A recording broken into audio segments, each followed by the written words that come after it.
అనిల్ మావాడు విప్లవకారు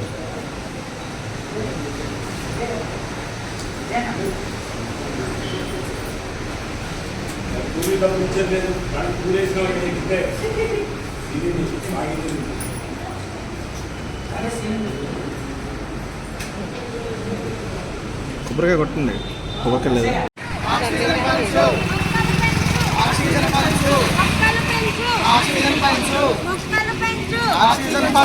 పచ్చని చెట్లు ప్రగతికి మెట్లు పచ్చని చెట్లు ప్రగతికి మెట్లు పచ్చని చెట్లు ప్రగతికి మెట్లు ప్రగతికి మెట్లు రోడ్లపై చెత్త రోడ్లపై చెత్త రోడ్లపై చెత్త రోడ్లపై చెత్త చెత్తను వేరు చేద్దాం చెత్తను వేరు చేద్దాం గ్రామ పంచాయతీకి సహకరిద్దాం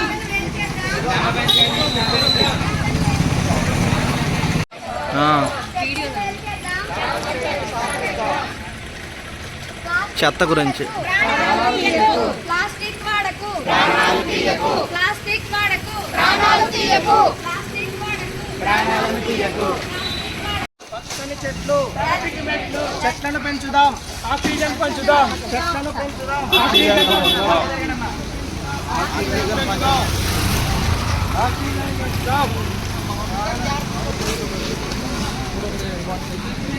భద్రాచలం పట్టణ ప్రజలకి అందరికీ గ్రామ పంచాయతీ తరఫున నమస్కారాలు.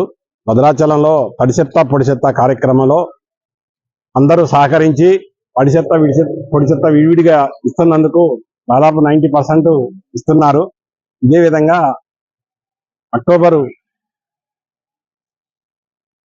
సెప్టెంబర్ 17వ తారీఖు నుంచి అక్టోబర్ 2వ తారీఖు వరకు స్వచ్ఛత ఈ సేవ కార్యక్రమం 2024 పురస్కరించుకొని ఈరోజు పొడి చెత్త వేరు చేయటంలో ర్యాలీ ఒకటి ఈరోజు తీయటం జరుగుతుంది. దీని తర్వాత శ్రమదానం ఉంటుంది. ఈ కార్యక్రమంలో పాల్గొన్న అందరికీ మరియు వాహు ఐటీసీ వాళ్ళ తరఫున వారికి మరియు పత్రికా విలేకరులకు అందరికీ ఈ ప్రోగ్రామ్ని చేసినందుకు వాళ్ళకందరికీ పంచాయతీ తరఫున నమస్కారాలు. భద్రాచలంలో పారిశుధ్యం మీద అందరూ వారి వంతుగా సహకరించి పారిశుధ్యం మెరుగుపరిచేటట్టు సహకరించగలరని, ప్రతి వారానికి 2 గంటల చొప్పున శ్రమదానంలో పారిశుధ్యంలో మెరుగుపడేటట్టు అందరూ సహకరిస్తారని కోరుకుంటూ సెలవుతుంది. భద్రాచల గ్రామ ప్రజలందరికీ మరియు గ్రామ పంచాయతీ ఈఓ గారికి అలాగే సిబ్బందికి అలాగే ఐటీసీ వావ్ ఈశ్వరి ఫౌండేషన్ తరపు నుంచి ముందుగా మహాత్మా గాంధీ జయంతి సందర్భంగా శుభాకాంక్షలు. అయితే మనం సెప్టెంబర్ 17 నుంచి అక్టోబర్ 2 వరకు జరుపుకుంటున్న స్వచ్ఛత హీ సేవ కార్యక్రమంలో భాగంగా ఈ రోజు ఆఖరి రోజుగా మనం ర్యాలీని నిర్వహించడం జరుగుతుంది.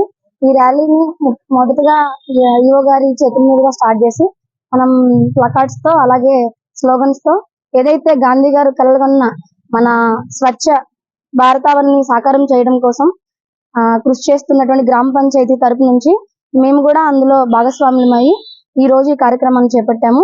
మరి ఈ ఏదైతే మేము కార్యక్రమాన్ని మా వావ్ తరపు నుంచి కానివ్వండి, లేకపోతే గ్రామ పంచాయతీ తరపు నుంచి కానివ్వండి, తడి పొడి చెత్త వేరు చేయడం ద్వారా మాత్రమే మనం స్వచ్ఛ భారత్ ని సాకారం చేసుకుంటామనే ఒక ముఖ్య ఉద్దేశాన్ని ముందుకు తీసుకొని వచ్చున్నారు మోదీ గారు.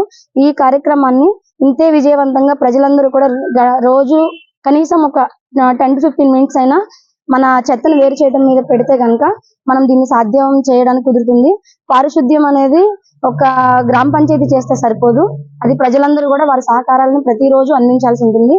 కాబట్టి ఈ ప్రోగ్రాం తరపు నుంచి ప్రత్యేకంగా ఈఓ గారి తరపు నుంచి మా తరపు నుంచి మేము ప్రజలందరూ తెలియజేసేది ఏంటి అంటే, మీ నుంచి చెత్తను ఎక్కడ రోడ్ల మీద డ్రైనేజీల్లో లేకపోతే ఎలా పడితే అలా పడేయకుండా, ఓపెన్ ప్లాట్స్ ఉన్న చోట వేయకుండా, మా బండి ప్రతిరోజు వస్తుంది కాబట్టి చెత్తని బండికి మాత్రమే ఇవ్వడం, దాన్ని తడి పొడి చెత్తనిగా వేరు చేసి ఇవ్వడం అనే కార్యక్రమాన్ని మీ ద్వారా మాకు చేయగలిగితే కనుక మేము ఇంకా పూర్తి స్థాయిలో మేము స్వచ్ఛ భారత్ చేయడానికి మన వంతుగా భద్రాచలం తరపు నుంచి మేము చేయగలుగుతాము. కాబట్టి మాకు ఇంతటి సహకారాన్ని ప్రతిసారి అందిస్తున్నటువంటి గ్రామ పంచాయతీ ఈఓ శ్రీనివాస్ సార్కి ప్రత్యేకమైన ధన్యవాదాలు తెలుపుకుంటూ ముగిస్తున్నాం.